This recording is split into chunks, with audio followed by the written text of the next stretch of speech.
On January 14th, 2019, the United States Pizza Team broadcast live on ESPN3.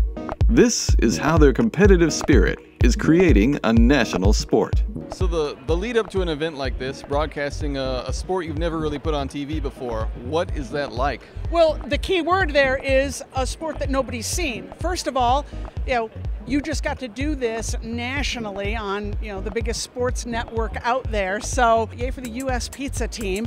And it created a ton of challenges on our side because obviously we didn't know the sport. So, we had to rely on guys like you to feed us everything, which is a little bit of a reverse compared to the way that we normally do it. Normally you do football, hockey, basketball, whatever.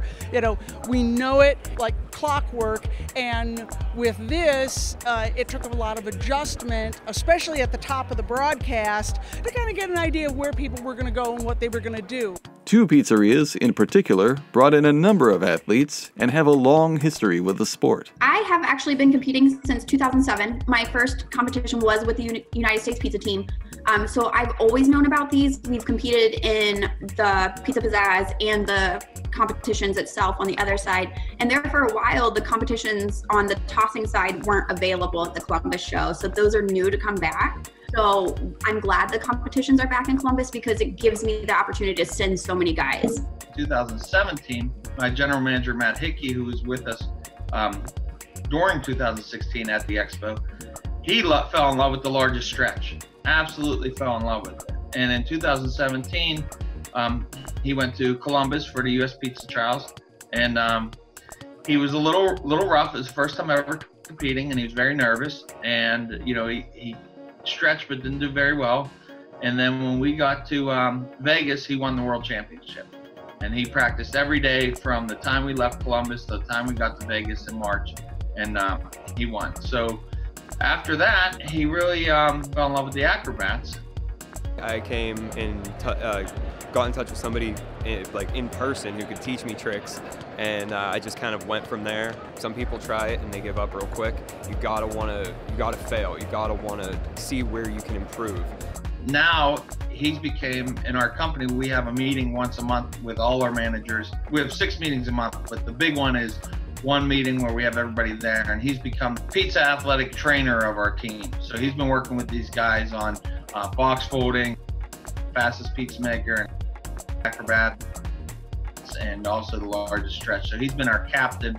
And this was kind of the first try of taking 3 guys and practicing with them and then going out there and competing. It was a little nerve-wracking. It was my first competition, and they have all the extra cameras and everything going on, so but it wasn't bad. It was exciting. A lot goes into a live broadcast, and it takes the right mix of talent and passion to make an event successful. The people that are running this sport are the same people that do stories, that do videography, that do all the things that PMQ does. We had a color man who was the world champion dough spinner that was with the US Pizza Team. He won the silver medal 2 years in a row, and then he won the gold. He knows every detail about pizza spinning, about pizza winning. He can talk the talk.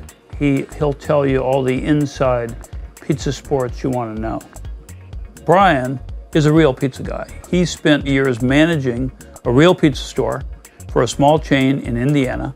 He won a pizza cruise. PMQ had done a pizza cruise, and we met him, and we were able to get him to join us.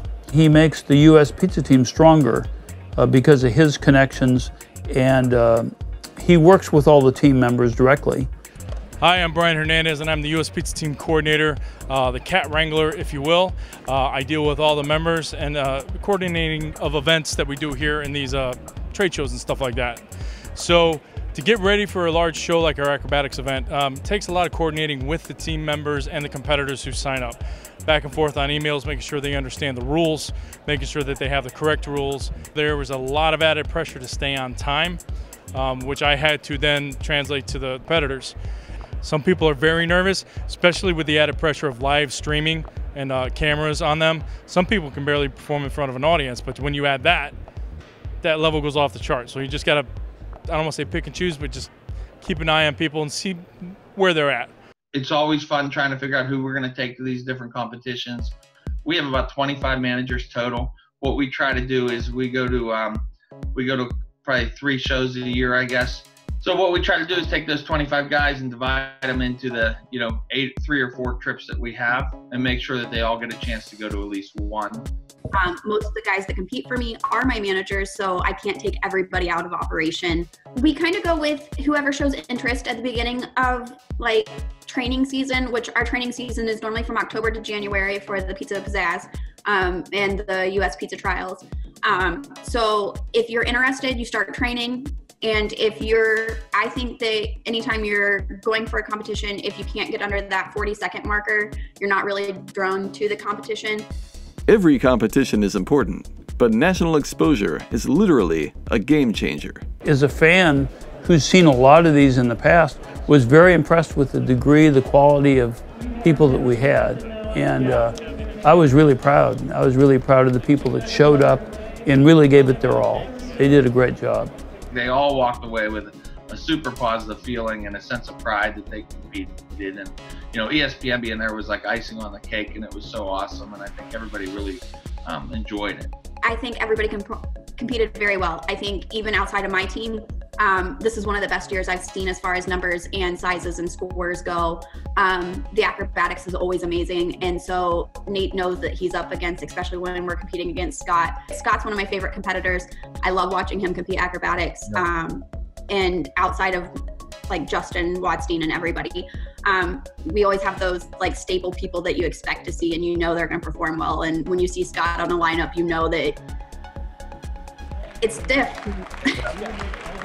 Oh my bro, Scott Volpe, congratulations, man. How you feel about that? I feel great. I feel amazing, Did you know you pulled it out? No, I never. You can't think like that, you know what I mean? You always gotta make sure you're doing the best you can and try to get better every day. Once you think you're the best, that's when you lose. The fact that Pat Miller came out of retirement this year was a game changer.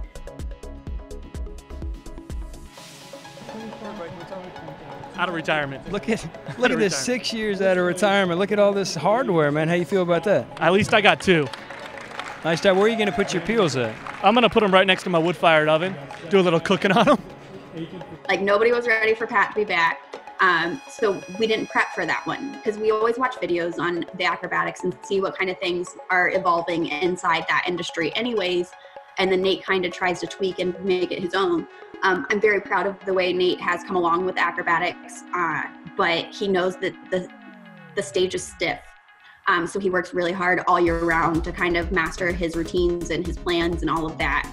So always a stiff competition when it comes to the acrobatic side. I watched like a lot of videos of like old school pizza tossers and kind of just formed like my own little thing. Kind of just practice a lot of the moves. Do it like on a daily basis. Practice every day, at least an hour a day.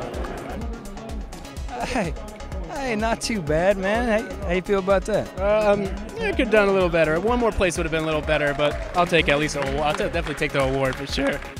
Pizza sports promise a bright future for pizza makers, and the results of this first broadcast speak for themselves. Pizza is more than just a food, it's a culture. People love pizza, and one thing that it does have in common with sports are the fans. People are pizza fans, they're sports fans, and this is where it all comes together. And I think there's going to be some magic. I know that when the first time we broadcast, there was a buzz at ESPN. It actually went really, really well. We were really excited. The network was really excited about it. And the fact that everybody pulled together, it was a total team effort. We all rocked it out.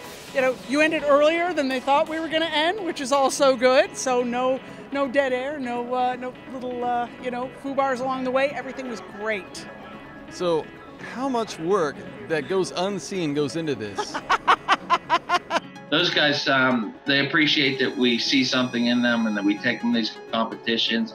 They appreciate the camaraderie, because I think it's important when you start seeing people from all over the country that compete in these different events, whether it's culinary or the athlete side, because a lot of times you're working in your pizzeria in your town and you feel like, that's it. You're a guy working in a pizza shop. When you go to these competitions and stuff, you see how much pride people take in these competitions. I think that just building that camaraderie and that network between other people who compete and other people who are in the industry, you create a friendship with the people that you compete with, no matter where they're from. And social media is a huge aspect to be able to incorporate that into your daily life. And I think surrounding yourself with people who are on the same path, you get to learn ideas, you get to learn and kind of bounce things off of each other, help with problem solvings within your own restaurant. Other people are going through the same struggles that you're going through. And so having that competition factor really gives you the band speed and network of all these people who can really help you. The purpose of this, the real big purpose of doing this, is to share our industry with the American consumer. So you have to do a little discovery, a little experimentation. That's why ESPN, PizzaTV.com, these are all places where the pizza industry is on display.